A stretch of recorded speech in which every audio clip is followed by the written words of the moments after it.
Meanwhile, according to our Brian Windhorst, there seems to be a view among various NBA people that the Warriors organization is arrogant. Windhorst telling True Hoop podcast, I can't tell you how many times in the last 4 or 5 months, whether it's agents or executives or whomever, coaches, there's this reference, well, they're light years ahead, so they'll be fine. So the light years reference, that stems from Warriors owner Joe Lacob's comments earlier this year to the New York Times saying the team was, quote, light years ahead of every other team. Stephen A., is the Warriors' arrogance justified? No, it is not. It's not justified at all.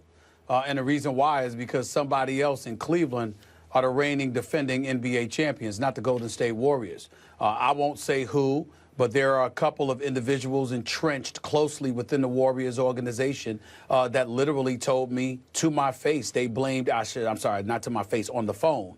They literally blamed arrogance for losing the championship this year. They felt that the team was feeling itself a little bit too much, and as a result, it ultimately ended up catching up with them.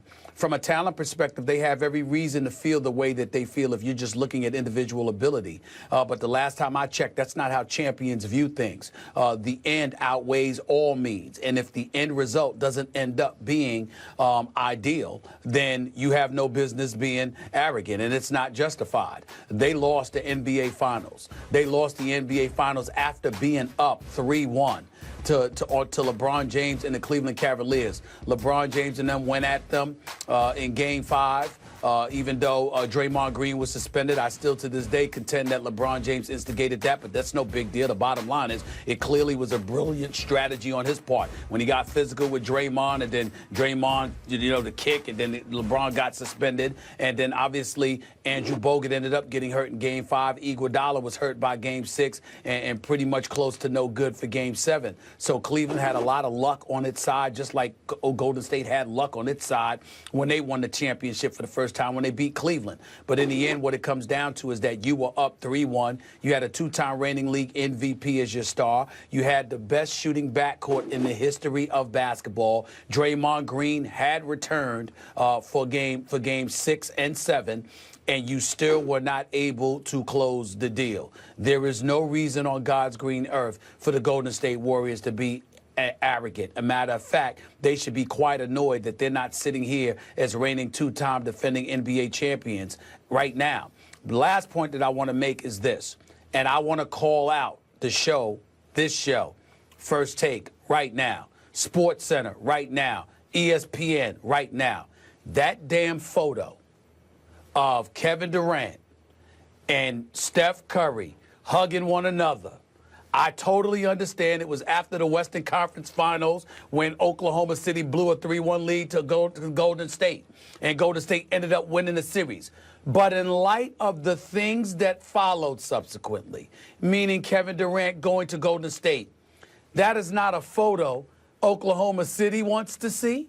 It is certainly not a photo I want to see. I'm not talking about them hugging each other now that they're in the same uniform. I'm talking about them hugging each other that day, in that moment. Because now that we reflect on it, there we go. I told y'all not to show the damn thing. I actually don't want to see it right now. Now I'm getting ticked off. Because when I see something like that, it makes it show it again. Show it again. It's so sweet. It's such a special moment. That come into my mind. There's questions that, look, I'm not going to get into it because I'm going to be nice.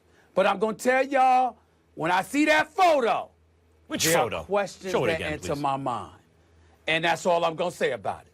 I'm not going to go there. It makes your mind because wander. I'm in a good mood. I get I'm it. in a good mood. But Collusion. Max, when Yes. I see that photo, Max, it smells there a are little? things that enter my mind that I would rather not say. Well, look, And I'm gonna leave it at the that. Joe Lacob tweet rubbed people the wrong way because light years ahead in the NBA could be, what does he mean, 18 months ahead? And at the time, it looked like he was right. Well, they'll win the championship this year. There are other teams as talented, but they don't match up exactly as well. How do you really match up with, forget about Steph for a second, what about Draymond Green and play 5 out like that and defend it and try to keep up with them? And do you have Karl Anthony Towns playing that position or something? Who do you get that can kind of...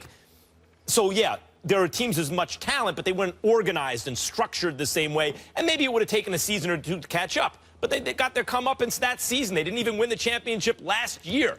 So you see where they're cut down a little bit to size. And you can see the arrogance if you look at Steph Curry's behind-the-back pass late in the fourth quarter that he throws out of bounds. I mean, that's a casual kind of or careless, obviously, play at that moment in the game. Just get the ball to who you need to get to. Don't do anything crazy. Don't be arrogant. Don't be casual in that moment. The greatest half-court offense in the history of the game by the numbers doesn't score in over the last 4.5 minutes of the fourth quarter of Game 7 in a tie game. They don't score.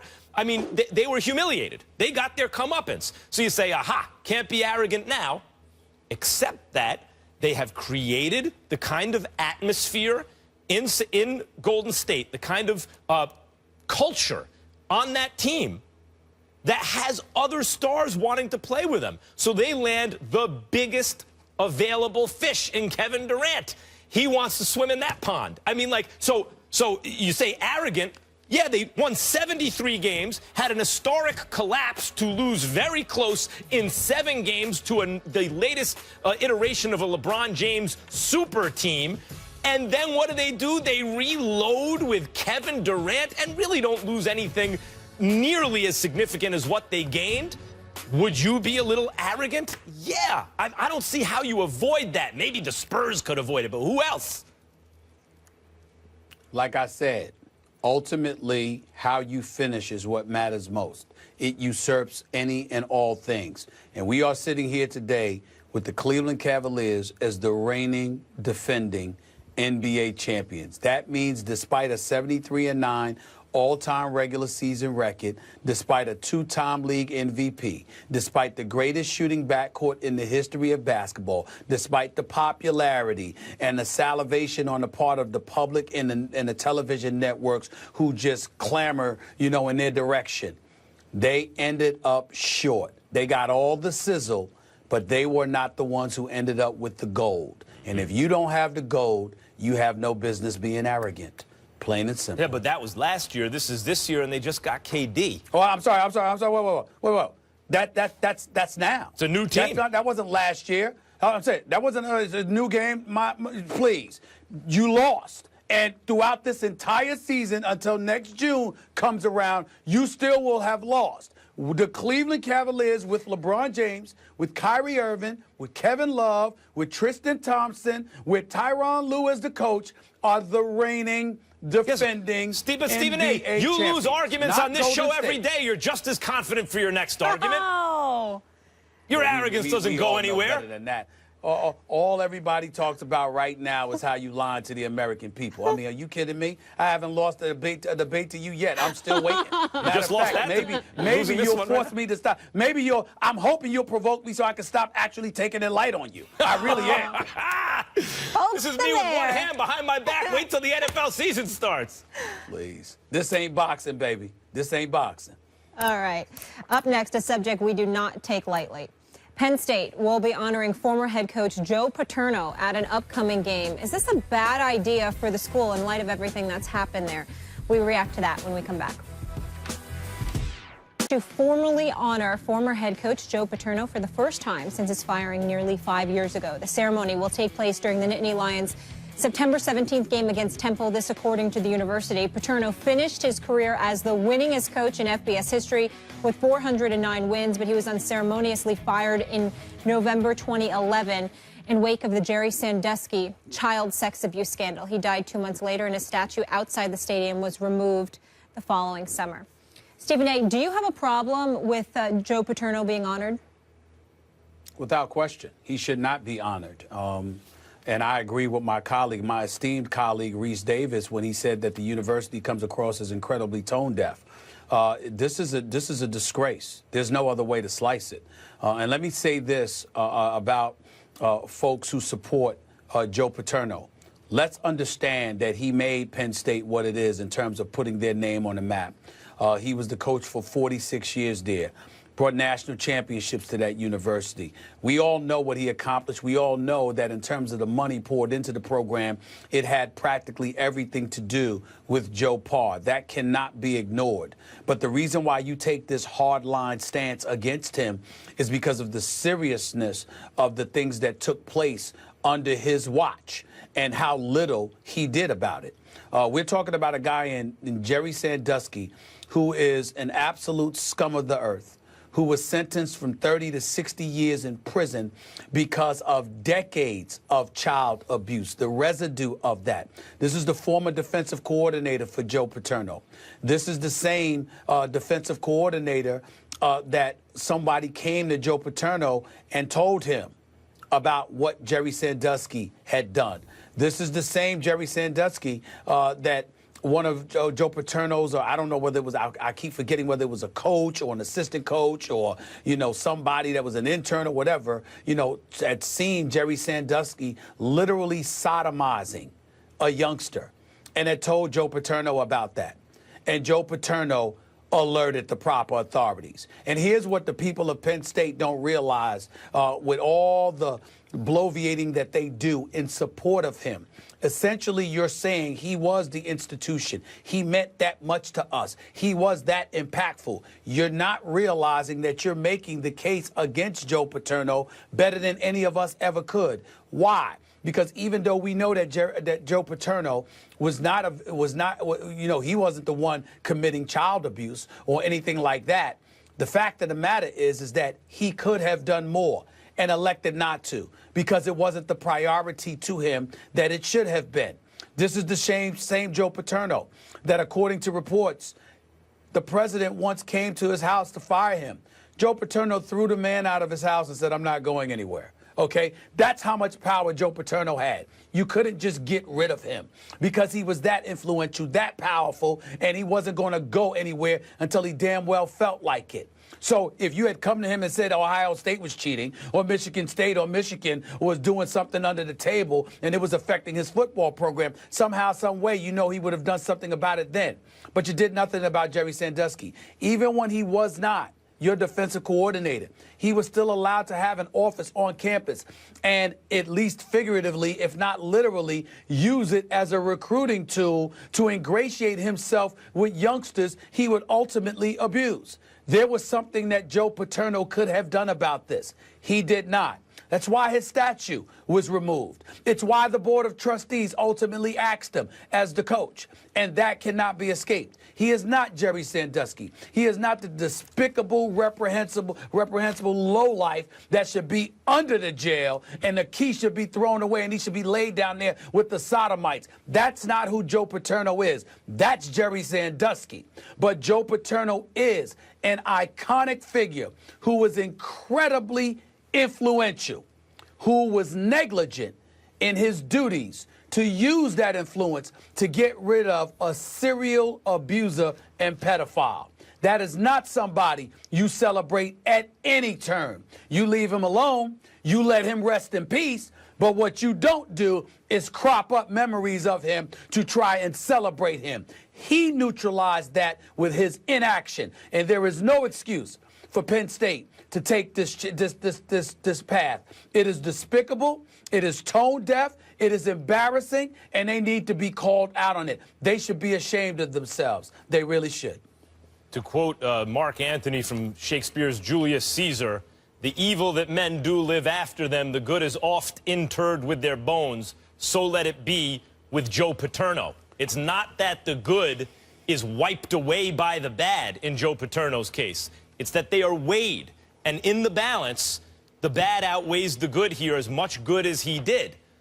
There are so many young lives devastated.